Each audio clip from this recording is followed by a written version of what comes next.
ఇవ్వలేదు, పద్మశాలీలకు ఒక టికెట్ ఇవ్వలేదు, ముస్లిం మైనారిటీలకు ఒక టికెట్ ఇవ్వలేదు. ఈ తెలంగాణ రాష్ట్రంలో అత్యధికంగా 80 లక్షలున్న మాదిగలకు కూడా ఒక టికెట్ ఇవ్వలేదు.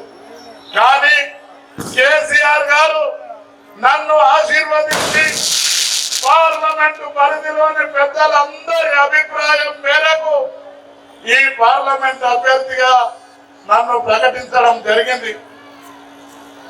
స్వాతంత్రం వచ్చి 70 సంవత్సరాలైనా నల్గొండ, భువనగిరి లోకసభ స్థానాలు ఉన్నప్పటికీ ఎవరికి కూడా ఇబ్రాహీంపట్నం నుండి అవకాశం రాలేదనే మాట మీతో మనవి చేస్తా ఉన్నా. ఇబ్రాహీంపట్నం మీ సోదరుడిగా, మీ బిడ్డగా, మీ అన్నగా, మీ తమ్ముడిగా నాకు అవకాశం ఇచ్చిండు. సోదరులారా, గత 5 సంవత్సరాలు సుభిక్షంగా ఈ ఇబ్రాహీంపట్నాన్ని పరిపాలించిన కిషన్ రెడ్డి గారిని, కేసీఆర్ గారిని ఓడించడం జరిగింది. రైతులకు రైతు బంధు 15,000 అన్నాడు, వృద్ధులకు పెన్షన్ 4,000 అన్నాడు, 2 లక్షల రుణమాఫీ అన్నాడు. వీటితో పాటు వందలాది హామీలు ఇచ్చిండు.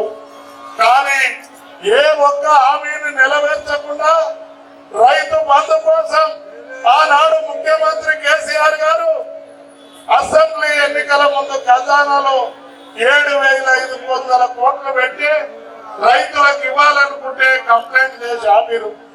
కానీ అధికారంలోకి రాగానే రేవంత్ రెడ్డి గారు 15,000 ఇస్తాన్న రేవంత్ రెడ్డి మంత్రి ఒకడు, నల్గొండ జిల్లాకు చెందిన ఎమ్మెల్యే ఒకడు, అందరూ రైతుల నోట్లో మన్ను కొట్టి దొంగలు ఊరు పంచుకున్నట్టుగా పంచుకోరు. ఇవాళ పార్లమెంట్ ఎన్నికలు వచ్చినాయి.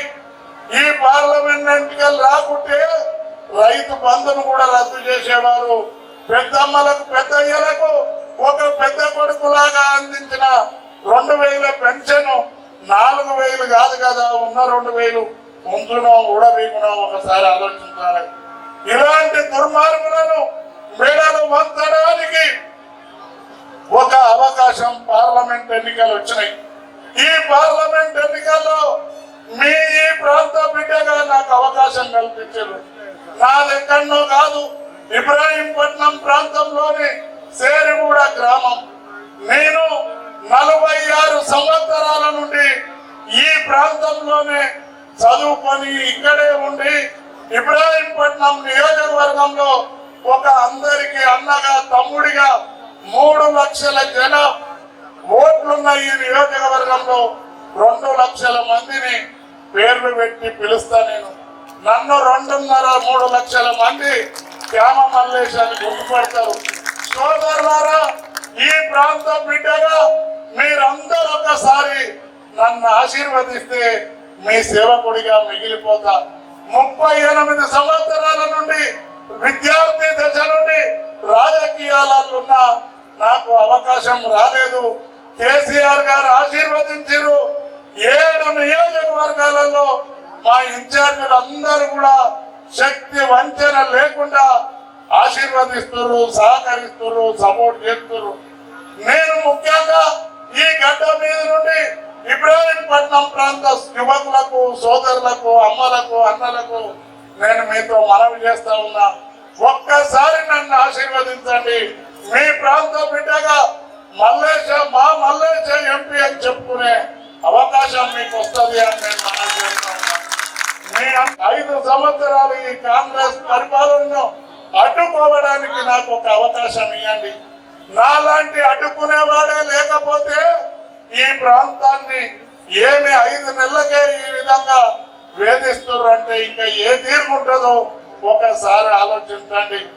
కొందరు పార్టీలు మారిరు. ఎసంటి అంటే మరి కష్టకాలంలో కాంగ్రెస్ ఉన్నోళ్ళు కాదు, కష్టకాలం రాగానే బీఆర్ఎస్ వదిలి పెట్టిపోయేటోళ్ళు. ఎవరయ్యాలంటే మనం మండే కొరకు ఒడ్లు నానబోస్తే ఆ ఒడ్లు నానబోయంగానే తాళంతా తెప్పున నీళ్ళ మీద తేలుతుంది. ఆ తాళం తీసి పెంటల పడేస్తాం. ఈ పార్టీ మారే కొడుకులు కూడా ఆ తాళ్ళలాంటి వాళ్ళే వాళ్ళు ఎవరు పనికిరారు, కాంగ్రెస్ పార్టీ కూడా పనికిరారనే విషయాన్ని నేను మీతో మనవి చేస్తా ఉన్నా. సోదరులారా, ఈ దొంగలంతా పోయి కలుస్తా ఉంటే కాంగ్రెస్ పార్టీ వాళ్ళు కూడా అనుకుంటారు మేము కష్టపడి కాంగ్రెస్ ను గెలిపిస్తే గెలిచినాక వీళ్ళు ఎందుకు వస్తారు, ఏం బీగనీకి వస్తారు అని కాంగ్రెస్ కార్యకర్తలు కూడా అంటారు. ఇవాళ అధికారం తలకు వ్యక్తి కార్యకర్తలను కూడా పట్టించుకోవాల్సిన పరిస్థితి ఉంది. సోదరులారా, ఈ వేదిక మీద నుండి మనం చేస్తా ఉన్న వ్యాపారస్తులు కానివ్వండి, ఈ ప్రాంతంలో 70% మంది రియల్ ఎస్టేట్ చేసుకొని బతుకుతా ఉన్నాం. ఈ ప్రాంతంలో ఎన్నో వ్యాపార సంస్థలు ఉన్నాయి. కాబట్టి ఇవన్నీ నిరాటకంగా ఎలాంటి ఇబ్బంది లేకుండా జరగాలంటే ప్రశ్నించే నాలాంటి వాళ్ళకి ఒకసారి అవకాశం ఇవ్వండి. పెద్దలు మంత్రిరెడ్డి కిషన్ రెడ్డి గారు ముఖ్యమంత్రి గారితో ఉన్న చనువుతో పెద్ద కంపెనీ పాస్కాన్ తెస్తే 5 నెలల్లో దాని ఉనికి కూడా ప్రశ్నార్థకం అయిపోయింది. అదే విధంగా ఈ ప్రాంతంలో కంకర మిషన్లు ఉంటే అవిటిని ఇబ్బందులలో పడేస్తున్నారు. కాబట్టి మీరందరూ కూడా ఈ అవకాశం ఇవ్వాలి. ఈ భువనగిరి ప్రాంతం మున్సిపల్ ఎంపీ ఏర్పడ్డాక 3 ఎంపీలు అయ్యారు. ఒక ఆయన కోమటిరెడ్డి రాజగోపాల్ రెడ్డి, ఒక ఆయన బూర నర్సయ్య, ఇంకొక ఆయన కోమటిరెడ్డి వెంకరెడ్డి. ఈ గడ్డ మీద ఉండి సవాల్ చేస్తా ఉన్నా, తీయటి మాటలు చెప్తారు. ఎవడన్నా జైల్లో పోగానే ఈ బేవత్సగాళ్ళు పోగానే 5,000 జైల్లో నొక్కి ఒక దున్నపోతు కిట్లో కండువ కప్పినట్టు చెప్తారు. ఈ దున్నపోతు గాళ్ళతోటి ఏమైతుందో ఒకసారి ఆలోచించుకోండి. నేను ఈ ప్రాంతంలో 40 ఏళ్ల సంధి తిరుగుతా ఉన్నా. ఏ ఒక్క వ్యక్తిని కూడా తూలనాడింది లేదు. ఏ వ్యక్తికి కూడా ఒక 5 రూపాయలు మోసం చేసింది లేదు. ఏ ఒక్క వ్యక్తిని కూడా అహంకారంగా ప్రవర్తించింది లేదు. మా ఇంకేదో అనాల్సిన పని లేదు. ఇంకొక విషయం, ఈ ప్రాంతంలో మన్నెవడో వచ్చి మాట్లాడిపోతాడట. ఆయనకి సిగ్గు శరం ఉంటే నేను మనవి చేస్తా ఉన్నా, బీఆర్ఎస్ బీజేపీకి బీటీం అని సిగ్గున్నారే. ఆచారంలో బీజేపీ వాళ్ళకి సపోర్ట్ చేసింది కాంగ్రెస్ వల్ల బీఆర్ఎస్ వల్ల ఒకసారి ఆలోచించారు. ఎవరు చేశారు ఆచారంలో? యాచారం మండల పరిషత్ కు సపోర్ట్ చేసింది కాంగ్రెస్ బీఆర్ఎస్? మరి సిగ్గుందానికి మాట్లాడడానికి ఇవాళ భువనగిరి ప్రాంతంలో భువనగిరి మున్సిపల్ చైర్మన్ కూడా Congress chairman, BJP vice chairman. ఈ ఇబ్రాహీంపట్నంలో అత్యధిక జనాభా ఉన్న మైనారిటీ సోదరులు కూడా ఒకసారి ఆలోచించాలి. సోదరులారా, మీరందరూ కూడా పార్టీలకు అతీతంగా, నేను ఒక బలహీన వర్గాల బిడ్డను కాబట్టి పార్టీలకు అతీతంగా నన్ను ఆశీర్వదించాలి. నా మీద పోటీ చేసే చామల కిరణ్ కుమార్ రెడ్డి అనేటోడు కాంగ్రెస్ పార్టీలో ఉండి రాహుల్ గాంధీ గారి సంతకాన్ని ఫోర్జరీ చేసిన దొంగ. అదే కాదు, 12 పార్టీలు మారిండు. ఆ తరువాత మొన్న ఆదిపట్ల పోలీస్ స్టేషన్ పరిధిలో దొంగ ప్లాట్లు చేస్తే కోర్టు రెఫర్ చేసి ఎంపీ అభ్యర్థి ప్రకటించిన తర్వాత కేసు బుక్ అయిన మాట మీ అందరికీ తెలుసు. మరి అలాంటి దొంగ కావాలన్నా మీ ప్రాంతంలో ఇన్ని రోజుల నుండి మంచి కావాలన్నా ఒకసారి ఆలోచించండి.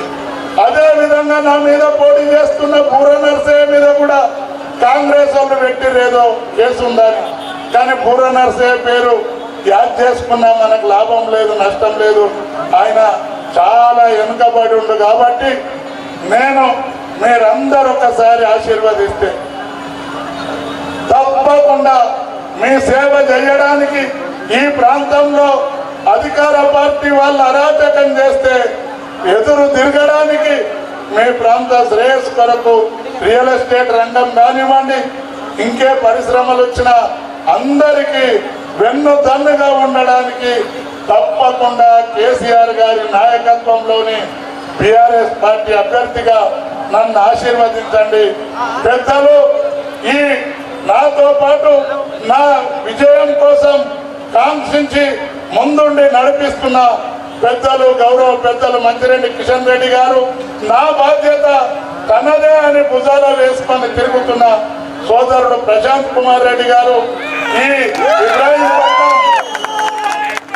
సమన్వయకర్త పెద్దలు ముత్తిరెడ్డి యాదగిరెడ్డి అన్న గారు, రమణారెడ్డి గారు, జక్క రామరెడ్డి గారు, దండం రామరెడ్డి గారు, రూపేష్ గారు, వంగేటి లక్ష్మారెడ్డి గారు, అందరికీ పేరు పేరున ఇబ్రాహీంపట్నం కౌన్సిలర్లకు, యాదగిరి గారికి, ఇబ్రాహీంపట్నం టౌన్ పార్టీ ప్రెసిడెంట్ గారికి, బుగ్గరాములు గారికి, పేరు పేరున సర్పంచులకు, ఎంపీటీసీలకు, కొప్పు జంగన్న గారికి, కోరే కలమ్మ గారికి, రవీందర్ రెడ్డి గారికి, మార్కెట్ కమిటీ చంద్రయ్య గారికి పేరు పేరున శిరస్సు వంచి నమస్కరిస్తూ 13వ తారీఖు నాడు నాది 2వ నంబర్ గుర్తు, కారు గుర్తు పైన ఇల్లు తిరిగి మన మల్లేశకి వేయాలని చెప్పి మీరందరూ ప్రతి ఒక్క ఓటర్ను మీ కష్టం వల్లనే నేను గెలుస్తానని తెలియజేస్తూ సెలవు తీసుకుంటున్నాను.